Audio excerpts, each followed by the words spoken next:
बंधुओं, आप में बैठे परमात्मा को सत सत नमन। गीता में निष्पाप होने की अवधारणा आज का विषय है। गीता के अध्याय 3 के 3 श्लोक में भगवान कृष्ण ने कहा है, हे निष्पाप अर्जुन, मया नघ शब्द आया है जिसका अर्थ होता है निष्पाप अर्जुन। महाभारत युद्ध के समय अर्जुन की उम्र वैज्ञानिक अनुसंधानों के द्वारा तय हुई है 52 वर्ष। 52 वर्ष तक कोई अपराध ना हुआ हो, कोई गलती ना हुई हो, कोई पाप ना हुआ हो, ऐसा कुछ असंभव सा लगता है। लेकिन भगवान कृष्ण ने कहा है, पहले इसके पूर्वार्ध आया है वासुदेव कृष्ण ने कहा, लेकिन इसमें आया है भगवान कृष्ण ने कहा। जब भगवान कृष्ण कह रहे हैं, क्योंकि ये बैखरी से नहीं कहा जा रहा, इससे पश्चंती से नहीं कहा जा रहा, ये अपरा से नहीं कहा जा रहा। जब परा से कहा जाता है, आत्मा से की जगह परमात्मा ही आपसे बोलता है, तो भगवान व्यक्ति हो जाता है। इस समय कृष्ण ईश्वर हैं। तो भगवान कह रहे हैं, हे निष्पाप अर्जुन, तो इस बात में कुछ बल होना चाहिए, सत्य होना चाहिए। और सत्य ये है कि जिन लोगों ने अपने कर्मों की निर्जरा कर ली है, चाहे वह समत्व योग से कर ली हो, चाहे वह भक्ति से कर ली हो, चाहे क्रिया से कर ली हो, चाहे कर्म से कर ली हो, चाहे जिस विधि से कर ली हो, लेकिन जिन्होंने अपने कर्मों की निर्जरा कर ली है, वह निष्पाप हो जाते हैं। अर्जुन ने क्षमा से, अर्जुन ने पछतावे से, अर्जुन ने प्रायश्चित से, ईश्वर की कृपा से, ईश्वर की विनय से अपने कर्मों की निर्जरा कर ली होगी। इसलिए अर्जुन को भगवान कृष्ण ने निष्पाप कहा। इसमें अगर हम देखें कि गलती होना स्वाभाविक है, पाप होना प्राकृतिक है, प्रकृति है, लेकिन गलतियों को स्वीकार लेना संस्कृति है। जो सभ्य है, सुसंस्कृत है, विनम्र है, हृदयवादी है, वह अपनी गलतियों को स्वीकार कर लेते हैं। क्योंकि जिद्दी, हठी, मूर्ख लोग अपनी गलतियों को स्वीकार ही नहीं कर पाते। तो जो अपनी गलती को स्वीकार कर लेते हैं, वे उस संस्कृति के अंतर्गत हैं, और जो अपनी गलती को सुधार लेते हैं, वे प्रगति कर लेते हैं। अर्जुन ने कदाचित यही कर लिया होगा। इस वजह से यह निर्जरा को प्राप्त होकर निष्पाप हो गया। और इस वीडियो का लक्ष्य है कि जब अर्जुन निष्पाप हो सकता है, तो हम भी निष्पाप हो सकते हैं। बहुत से लोगों का कहना है, मेरे मित्रों का ही कहना है, कि अर्जुन तो कृष्ण के सामने, भगवान के सामने खड़ा था। लेकिन मेरा सोच है कि हम सभी लोग ईश्वर के सामने खड़े हैं। कोई ऐसा स्थान, कोई ऐसा युग, कोई ऐसा काल नहीं हो सकता जहाँ ईश्वर ना हो। हम सब ईश्वर के सामने ही खड़े हैं। और ईश्वर, मैं तो ऐसा भी मानता हूँ कि कोई ऐसा युग नहीं जिसमें कर्ण ना हो, जिसमें कृष्ण ना हो और अर्जुन ना हो। आज के हम सभी लोग अर्जुन ही हैं, जो अपने पापों की निवृत्ति चाहते हैं। बहुत से कोमल हृदय के लोगों को से पाप हो जाते हैं, तो इनको शल्य, एक कांटा सदैव चुभता रहता है कि मुझसे ये पाप हो गया, मुझसे ये पाप होगा। और उनका कहना है, किया अनकिया कैसे हो सकता है। निश्चित ही किया अनकिया नहीं हो सकता, लेकिन दूसरे कर्मों के द्वारा उसका समन तो हो सकता है। माना एक कांटा आपको चुभा, उसने दर्द दिया, और तो उसको निकाला भी जा सकता है। ऐसा भी होता है कि कांटा टूट जाए तो उसको सुई से निकालते हैं, उपाय है। लेकिन लोगों का कहना है गूद बन जाती है। गूद कुछ समय के अंतराल से वह भी समाप्त हो जाती है। समय बड़े बड़े गड्ढों को, घावों को भर देता है। तो अगर हम देखें तो इस संदर्भ में हम 3 प्रमुख सिद्धांत हैं। एक है कर्म का सिद्धांत, एक है क्रिया का सिद्धांत, और एक है कृपा का सिद्धांत। कर्म का सिद्धांत 9 दर्शन हैं, जिन्हें भारतीय दर्शन या सनातन दर्शन कहते हैं। उनमें 3 जैन, बौद्ध और चार्वाक दर्शन नास्तिक दर्शन हैं। नास्तिक दर्शन वस्तुतः कर्म के सिद्धांत को मानते हैं। जैन दर्शन के अनुसार कर्मों का प्रभाव अटल है, कर्म बड़े प्रभावी हैं। जैन तो ये मानते हैं कि हम पुण्य करेंगे तो हम स्वर्ग की ओर जाएंगे, हम स्वास्थ्य की ओर जाएंगे, और पाप करेंगे तो हम नरक की ओर जाएंगे, अधोगति की ओर जाएंगे, और वो इसमें सभी को बांधते हैं। कर्म का सिद्धांत निस्संदेह अटल है। इसमें कर्म का सिद्धांत जैसा करोगे वैसा भरोगे। हिंदू दर्शन भी इसको मानता है। हमने सुना है, देखा है कि भगवान विष्णु क्षीर सागर पर लेटे हुए थे, नारद आए और उन्होंने कहा कि आप कंस के अत्याचारों से पृथ्वी त्राहि त्राहि कर रही है, आप यहाँ क्षीर सागर में शयन कर रहे हैं।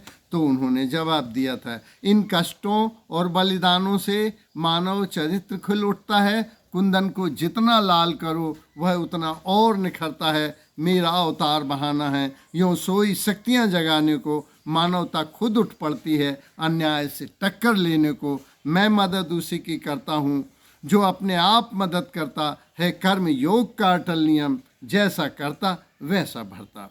तो जैन दर्शन में इसीलिए उन्होंने भगवान की प्रतिमा को हटा दिया है कि भगवान क्या करेगा, हमारे कर्म ही सर्व प्रमुख हैं। ये नास्तिक दर्शन है। अच्छा, इसी तरह से हिंदू दर्शन में भी आया है कि कर्म गति तारे ना टरे। हरिश्चंद्र के संदर्भ में भी बात आई है, कर्म गति तारे ना टरे, लाख गौ नित दान करते, गिरगिट जोन भई, तीन लोक एक डग में नापे, बामन रूप धरे, कर्म गति तारे ना टरे। कहत कबीर सुनो भई साधो, होनी हो के रहे। दूसरा है, ऊधो कर्मन की गति नारी, हाथ की धरी बसत न मिले, ढूंढ ढूंढ मर जावो, ऊधो कर्मन की गति न्यारी। राजा नल पे परी अनेरा, भुंजी मछलियाँ डोके नीर गिरी, ऊधो कर्म गति तारे ना टरे।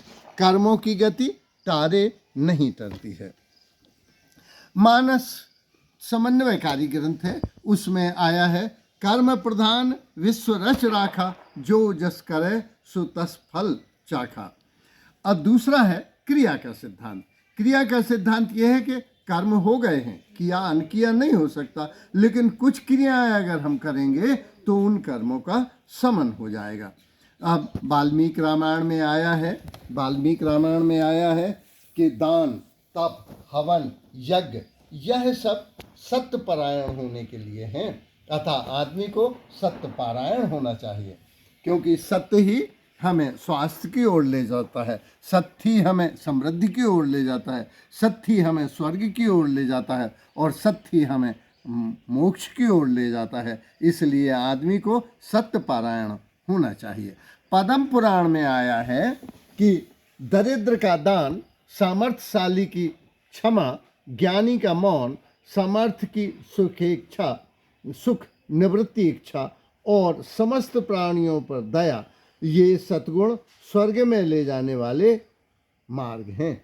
इसी तरह से मानस में आया है, मंदोदरी समझाती है रावण को कि काम क्रोध लोभ मद, नाथ नरक के पंथ, ये नरक के रास्ते हैं। तो कर्मों की से निर्जरा भी हो सकती है और कर्म बंधन भी हो सकता है। तो क्रिया का सिद्धांत इस तरह से कि अगर हम कुछ कर्म करें तो ये निवृत्ति हो सकती है।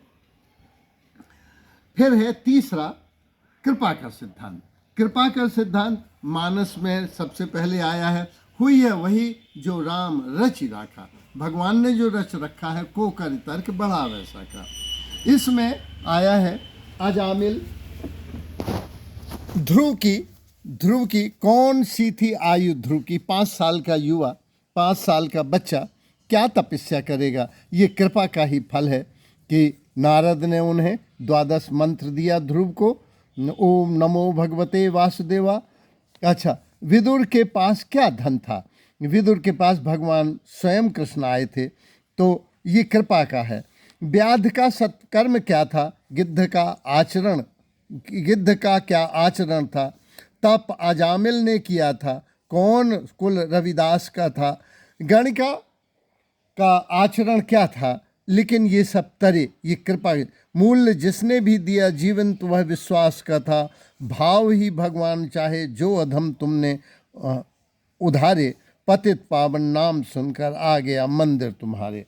तो ये भक्ति के सिद्धांत को मानता है कि हमारी पात्रता का सवाल नहीं है, हमारी भक्ति का सवाल है कि हम भक्त हैं तो भगवान कृपा करता है।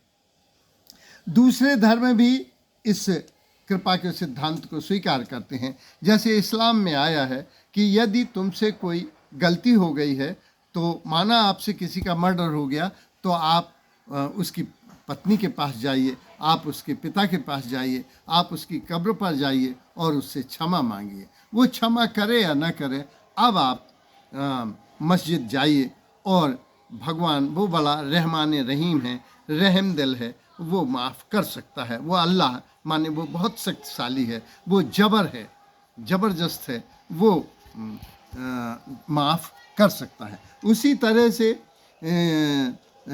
ईसाइयत में आया है कि पहले अपने कर्मों को, अपने अपराधों को, अपनी गलतियों को कन्फेस करो, स्वीकार करो, क्योंकि बहुत से लोग स्वीकार ही नहीं कर पाते। तो पहले अपनी गलतियों को स्वीकार करो, फिर दोबारा न करने का प्रॉमिस करो और पश्चाताप और प्रायश्चित से अपने को संशोधित करो, तो ईसा मसीह तुम्हारे लिए भगवान से रिक्वेस्ट करेंगे। भगवान तो उनकी रिक्वेस्ट को सुन के हो सकता है कि तुम्हारे पाप तुम्हारे माफ़ कर दें। हिंदू दर्शन सभी को समन्वयकारी दर्शन है, ये सभी को स्वीकार करता है, कर्म के सिद्धांत को भी स्वीकार करता है, क्रिया के सिद्धांत को स्वीकार करता है और कृपा के सिद्धांत को भी स्वीकार करता है। इसीलिए उसमें आया है कि पापों के शमन के लिए गंगा स्नान करो, गौ हत्या हो गई गंगा स्नान करो, ब्राह्मणों को खिलाओ, ब्रह्म भोजन करो, पश्चाताप करो, तो तुम्हारी कर्मों की निर्जरा हो सकती है। गीता के अध्याय 2 में अगर हम देखें तो गीता में भी इसका दिखाया गया है कि समबुद्धि युक्त पुरुष, गीता के अध्याय 2 के 40वें श्लोक में आया है कि समबुद्धि युक्त पुरुष पुण्य और पाप दोनों को इसी लोक में त्याग देता है और उनसे मुक्त हो जाता है, अर्थात कर्म बंधन से छूटने का यही उपाय है। इसी के साथ गीता के अध्याय 2 के 41वें श्लोक में भी आया है, समबुद्धि युक्त ज्ञानी जन कर्म बंधन मुक्त हो परम पद को प्राप्त हो जाते हैं। इस तरह से रामचरितमानस के उत्तरार्ध में 117 का में आया है, जोग जुगनि करि प्रगट तब कर्म शोभा शुभ लाए, बुद्धि सरावे ज्ञान घृत ममता मलि जर जाए। इस तरह सब कर्म, शुभ अशुभ कर्म योग रूपी अग्नि में भस्म कर देना चाहिए। जो अनासक्त भाव से काम करते हैं, जो समत्व बुद्धि से काम करते हैं, उनके कर्म, जो प्रायश्चित करते हैं, जो पश्चाताप करते हैं, दोबारा न कर्म करने का प्रॉमिस करते हैं और वे क्षमा मांगते हैं और ईश्वर से विनय करते हैं, तो उनके कर्मों की निर्जरा हो सकती है। ऐसा इस वजह से अर्जुन को भगवान कृष्ण ने निष्पाप कहा, और अर्जुन जब निष्पाप हुआ तो वो हम पे भी कृपा करेगा और हम भी निष्पाप हो सकेंगे। यही गीता की निष्पाप होने की अवधारणा से परिचित कराना वीडियो का लक्ष्य था।